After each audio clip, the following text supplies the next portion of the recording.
Blog Talk Radio. Following ingredients include a look behind the scenes. Cook uncovered until hot. Add grooves to taste. I would like, if I may, to take you on a strange journey. Once upon a time, there was a little girl. The accident was over a year ago. A second woman has been elected president. The 12th planet has been named in the solar system. The last wild polar bear has died. I slept through it all. I was here for my waking.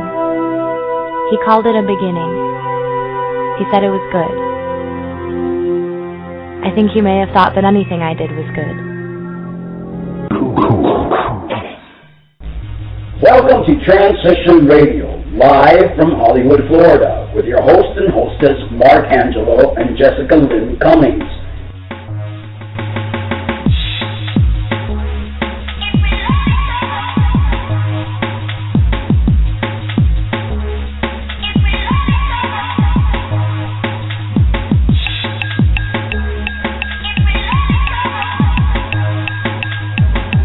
Show for trans folks by trans folks here to let your voice be heard.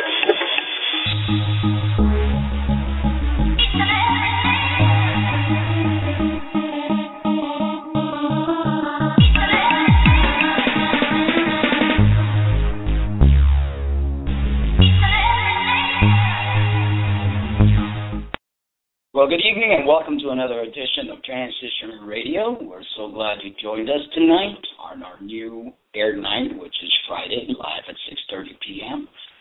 We had a lot of ups and downs in our relationship, but we're very glad to say that we have decided to stay together. We love each other very much. Yes, we have. And we're going to be here for you Friday nights on the radio show and Sundays on the TV show at Not Straight TV at 4 p.m. Eastern Time live. Yeah. Tonight we have Renee James, but before we bring on Renee James, we want to thank our sponsor, thebreastformstore.com. They have everything you need for your cross-dressing and transgender needs. Visit their website and tell them Transition Radio sent you. Renee James is the pen name of a Chicago area writer who lives in two genders. In her male identity, James has been a full-time writer for several years. Following a long career as a magazine editor and owner, James has won dozens of awards for journalistic excellence and authored a biography. James is also a husband, father, and grandfather. She is a war veteran, licensed hairdresser, and wilderness adventurer. She has struggled with gender identity issues for decades. Ms. James has been active in the Chicago transgender community for many years. She edited the Chicago Gender Society newsletter for 5 years and participates in many of the groups and activities that make the Chicago transgender community one of the most vibrant in the world. Coming Out Can Be Murder is the byproduct of a fictional journal Miss James wrote on business trips during her magazine editing years. The journal was a reflection on what her life might have been like if she had chosen to become a transsexual woman rather than marry and raise a family as a bi-gender man. After a while, I realized that the fictional character I created was someone much different than me. She was very interesting and much different than any character I had encountered in commercial fiction, said Miss James. She was flawed and frightened, but she had a powerful inner resolve and good human qualities. These things made her a unique heroine, and she deserved her own story. Miss James believes that the enduring quality of Coming Out Can Be Murder is its humanity. This is a story about the difference between appearance and reality. And it's about making hard choices and living with them, said Miss James. And now let's welcome to our show the lovely Miss Renee James. Thank you. Hello, Renee. It's a pleasure to be here. It's a pleasure to have you. So we're very, very glad you're able to join us tonight, and we'd like to thank you for allowing the change. The shows used to be Tuesdays and Thursdays. Now it is Friday, and we thank you for being flexible with the changes. Absolutely. It's a pleasure. So how are you doing tonight? I'm doing well. How about yourself? Doing fabulous. It's a little chilly here. Not what I'm used to, that's for sure. Well, we're flirting with 0 here, so I think you're warmer than we are. Oh, Lord. I think I won't complain then. So, Renee, tell us about Miss James, the husband, father, and grandfather. Oh, gosh. Yeah, I looked over the list of questions, and my first impulse when I read that question was, I'm old. I've been on this earth for a really long time. I'm married 25 plus years. It's my second marriage. That's how old I am. I have 3 adult daughters and 7 grandchildren. Since it is a second marriage, 2 of my daughters are stepdaughters. So we've lived the nuclear family experience in modern America. I was a single parent for several years in my youth, which is actually my middle age. My wife and I managed to get all 3 kids through braces in adolescence and college, and we both maintained very demanding professional careers while we did it. As you noted, I was a career magazine professional editor and writer. I had a lot of travel and, of course, lots of deadlines. I went through the corporatization of American business in that field, and ultimately got so disgusted with it that I started my own company with 3 other partners, and we had the good fortune to do well and to sell before the Great Recession, and that accorded me the opportunity to spend my time as a freelance writer and thus also become a novelist for the first time. And so it's been a long and event-filled life. Wow, sounds like it. It's amazing that all through it all, you've been constant with how you feel inside about yourself. And that leads me to the next question. When did you first start battling with gender dysphoria, and how did you go about creating what you felt inside? That's really a long story. And I first of all, I know my experience is atypical. Most of us feel it when we're young, when we're children. The classic story I hear from my friends here in Chicago is that when they were 4 or 5 or 6, they felt this compulsion that they were in the wrong body. It was not like that for me. I as a young child, was a very normal boy. I liked to play cowboys and Indians and go fishing and play sports and all those kind of things. And my awareness of my gender dysphoria came in really vague waves and very temporarily all through my childhood and adolescence. I think I started becoming aware that something wasn't right when I reached puberty, and while I was, attracted to girls just like all the other pubescent boys were,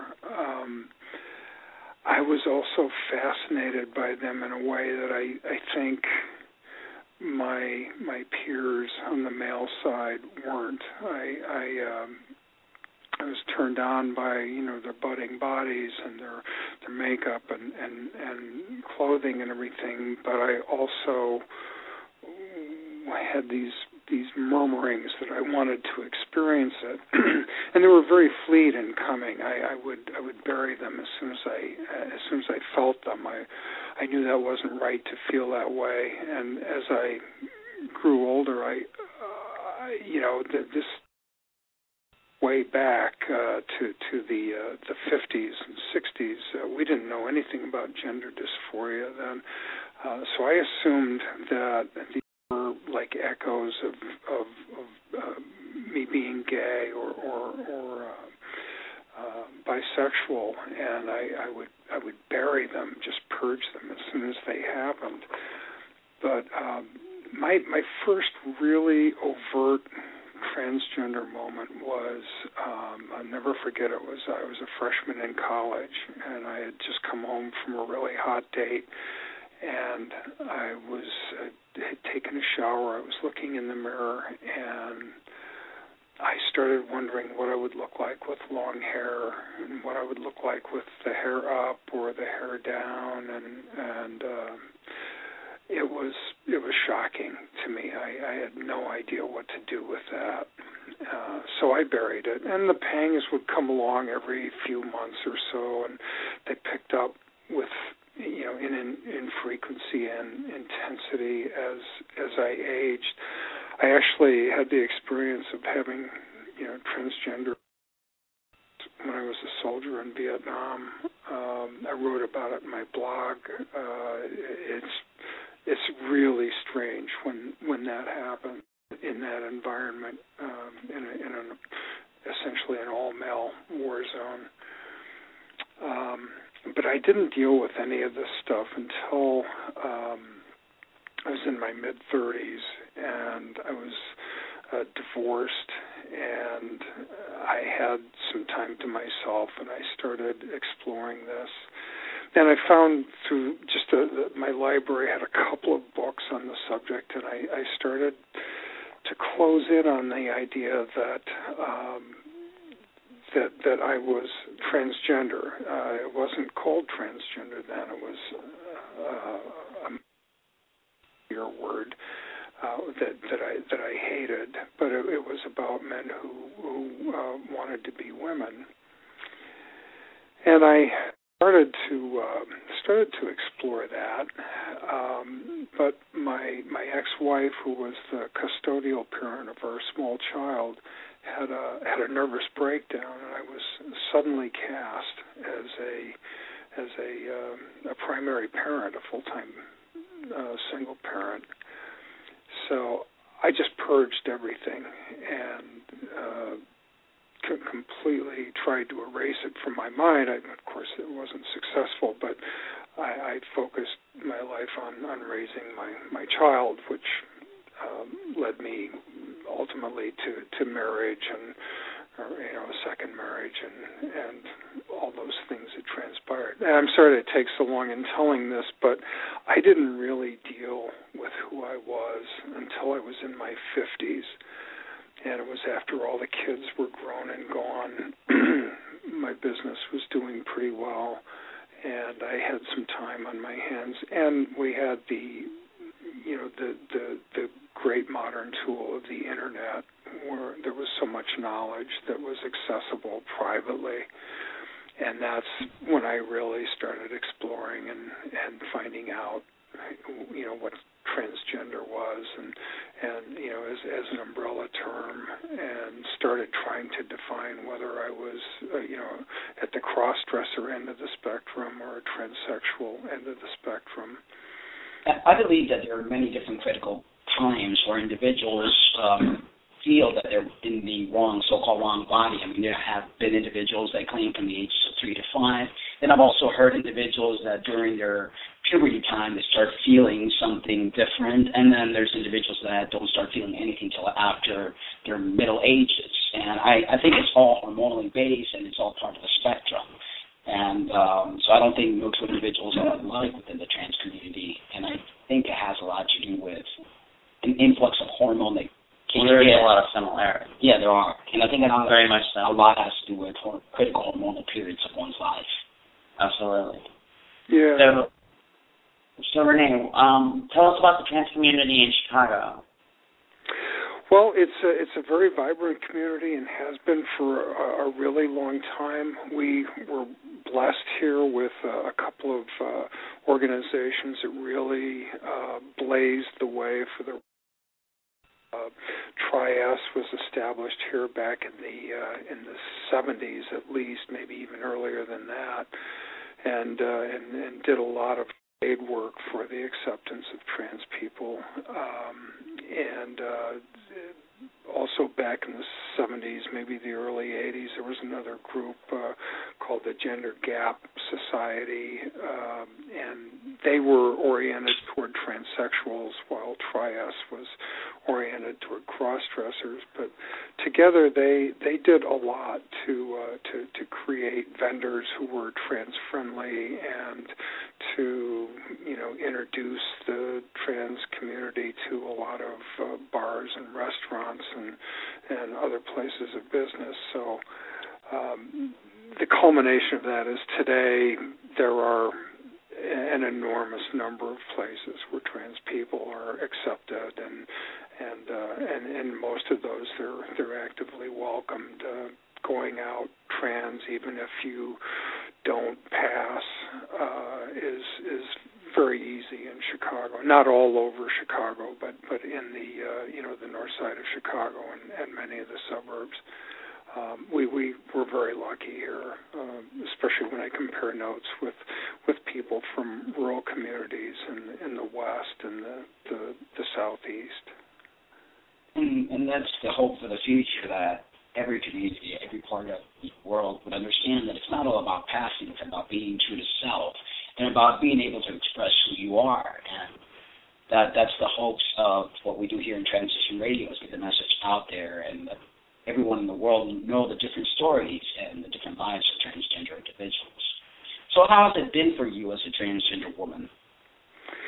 Well, it's really interesting, and as you noted at the beginning of the program, I live in both genders. So let me just say up front that when I present as male, and I present as a pretty androgynous male, but I'm widely accepted, and I have a life of social privilege that comes with being male in America.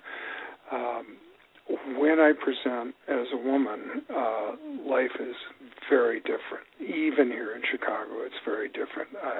Since I'm nowhere close to passing, nobody has ever mistaken me for a genetic woman. I'm tall and muscular, and I have all the telltale masculine features of, big hands and, big face and the male voice. So I'm somewhat attractive, but only if you're open to the idea of a man in a dress. And as a result of that, I get a lot of stares and double takes when I go out in what I call polite society, people that are not used to being around trans people. Every once in a while I catch a little outright hostility, but that's pretty rare. It's more the double takes and once in a while the stares.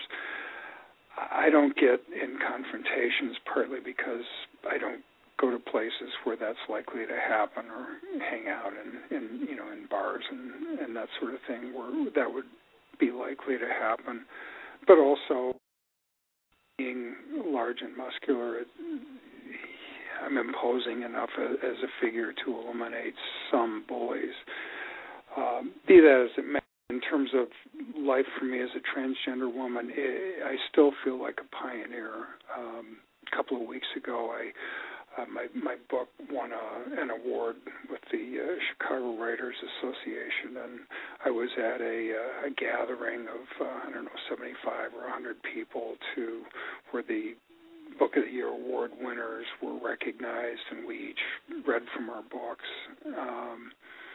And for the vast majority of the people who were present there, that was the first time I'm sure they ever heard a trans person speak live, and it was an education for everybody. I did end up selling a lot of books. Once people get past the barrier and find out that you're a human being and you think and feel and you have a history and so on, acceptance can come fairly readily.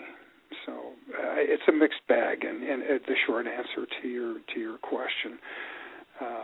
But is me becoming more comfortable in my skin, as you mentioned before, being more comfortable with who I am.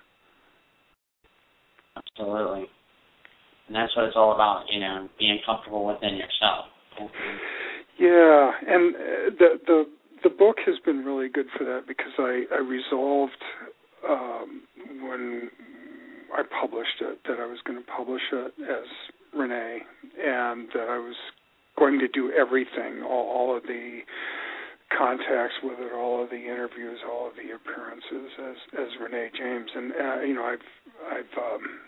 I've wanted to chicken out on that many times, but I haven't, and it has helped me grow a lot. It's much easier for me to walk into a crowd of 100 strangers as the only obvious trans woman there, and conduct my business.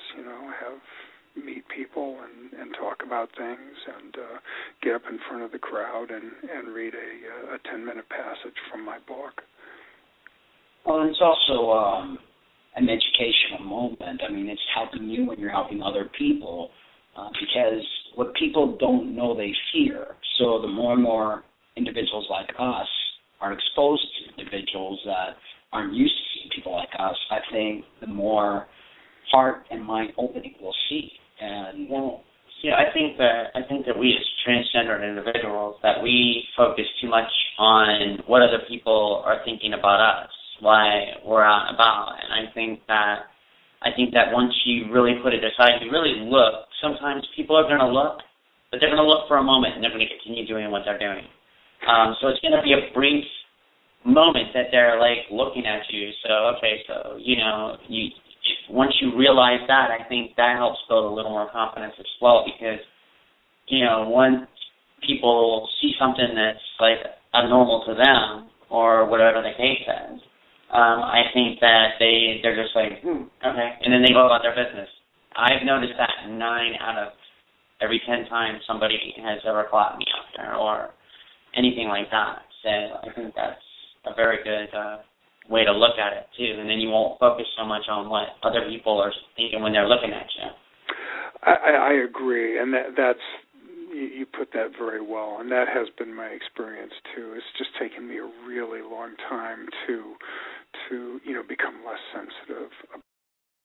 Yeah, my friends here in Chicago have really razzed me about that over the years, that I worry too much about that.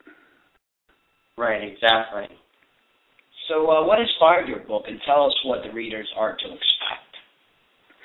Well, you touched on what inspired the book. I after I came out, and after a lot of reflection and soul searching, I reached several realizations about myself, and one of them was transition, because I had so much equity in my life as I am, and that transitioning would create a lot of stress for the people that are really important to me in my life, and for me too.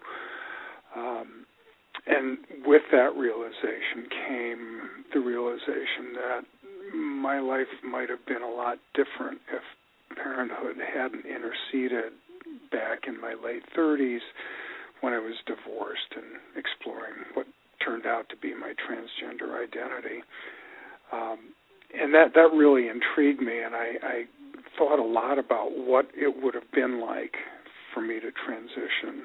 And to make a long story short, I started entertaining myself on business trips by writing a fictional journal about a 38-year-old trans woman who comes out, which it starts out as me, large, masculine-looking, filled with doubts and self-consciousness. But after I got a month or so into the journal, this person took on her own identity because of the experiences she was going through. And I got about 40 or 50,000 words into it, and I was reading it one day, and I was thinking, this is really good stuff. This is a really interesting character. It's a unique story. There have been some really good autobiographies written about trans people, many of them, but fiction is different than nonfiction, different than biography and autobiography. And I thought, this should be a book, and I've always wanted to write a novel. So I sat down and redid it, just started all over again and started writing it as a novel. And I decided to give it a suspense sort of murder mystery plot, but it's really a coming out story. It's really the story of a transsexual hairdresser who comes out, and it's a story of her transition, her year of transition, of becoming comfortable with who she is and going through all the trials and tribulations that entails. Right. So that was kind of how it came about, and it ends up being two stories. It's a coming of age story of a transsexual, and there is a murder suspense / mystery story that provides background for it, and that's a nice device for developing some other views of her character and her inner resolve, her courage. Absolutely. Well, I think that the name of the book is actually a great name, Coming Out as Murder, because your experience coming out. Did it feel like it was murder to you when you were coming out, or? Well, the title is kind of a double entendre, of course, because it's a murder mystery. But yeah, it's so imposing. It's so intimidating to face life, especially if you've been a very accepted male. You have the position of esteem and power and so on, and you go from that to being someone that people stare at and aren't sure about. It's very intimidating, and it wouldn't be hard to call that murder. Well, see, I always thought that coming out was going to be the hardest part, but I found out as I was doing it, it actually wasn't that difficult, believe it or not. I expected all these bad, horrible things to happen, and some things bad did happen, and but there was a lot of good things and a lot of positive things that I took away from it as well. And I also think the title could be Coming Out as Murder. We try to kill each other because we're doing our other side there, and I'm a believer that you can't kill your other side. It's part of balancing both. Oh, good point. Very good. Because we have two spirits, and I think that we can't kill the other side. It's bringing forth the new side and then balancing both.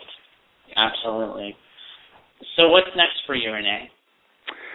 Well, I'm about 75,000 words into a new book about two college lovers from the 1960s who broke up over the Vietnam War and meet again 40 years later on an island in the deepest wilderness of Ontario.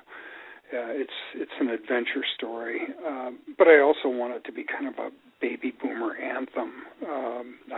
I am of that generation, and I'm struck by how much that war and the controversy over it formed who we are. No matter what we were during the war, it formed who we are and how we are today. And that's what I'm kind of playing with in that in this book. And I've also got the framework laid out and the first 10,000 words done on a sequel to Coming Out Can Be Murder. I'd love to do something with Bobby Logan, taking her sort of into her transgender maturity, where she's comfortable with who she is and now what's she doing, But I'm holding off on that to see if see what happens with the commercial success or failure of this book. We have 10 seconds left live. The show will continue on recording, so the full interview will be listened to or be able to be listened to on demand. So we're going to go ahead and continue with you. And your question will be answered in the recording, Robin. We do have a guest in the chat room. Robin, she had a question for you. Do you believe in the writing philosophy of write what you know, or are your stories randomly inspired? I definitely try to write what I know. In fact, on the first draft of Coming Out Can Be Murder, when the manuscript got to the substantive editor, it goes through like 4 or 5 editing phases. The substantive editor doesn't correct grammar and stuff.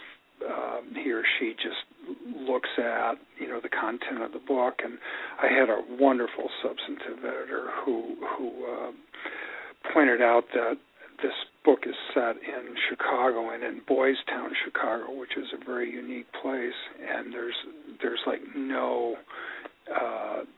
description of it in the book, or very little.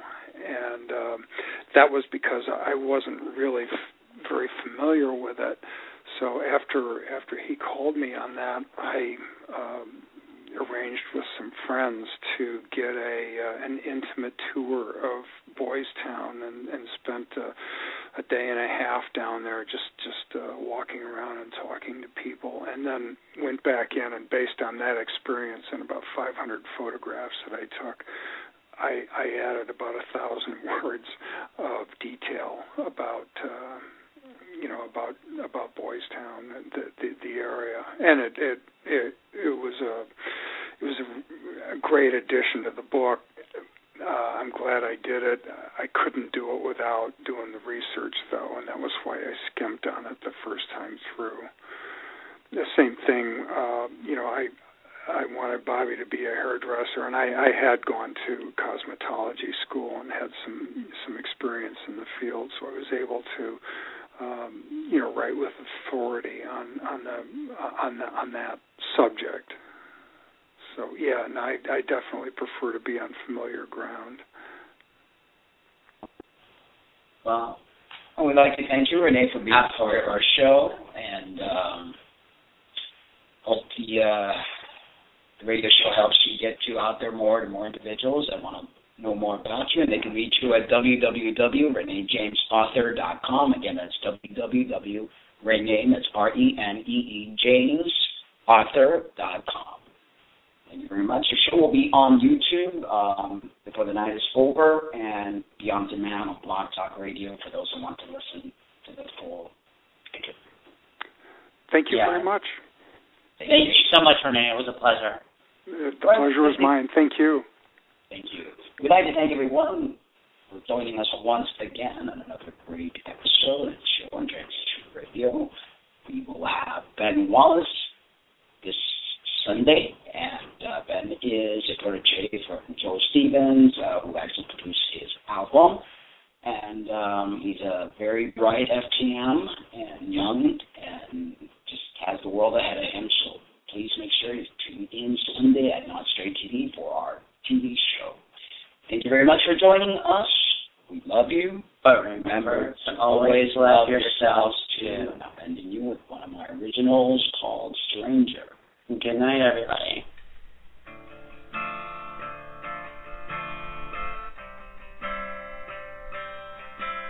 Look at the sky.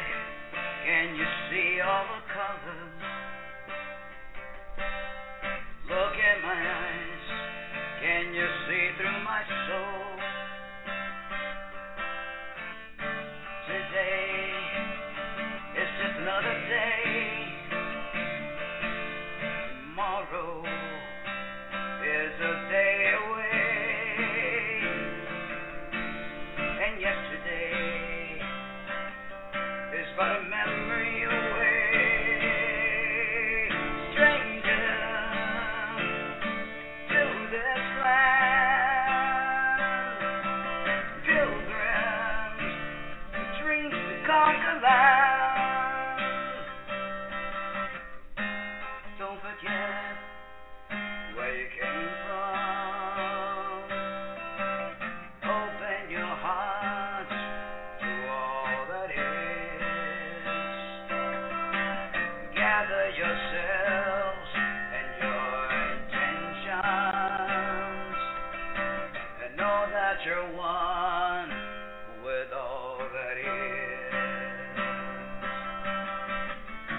Stranger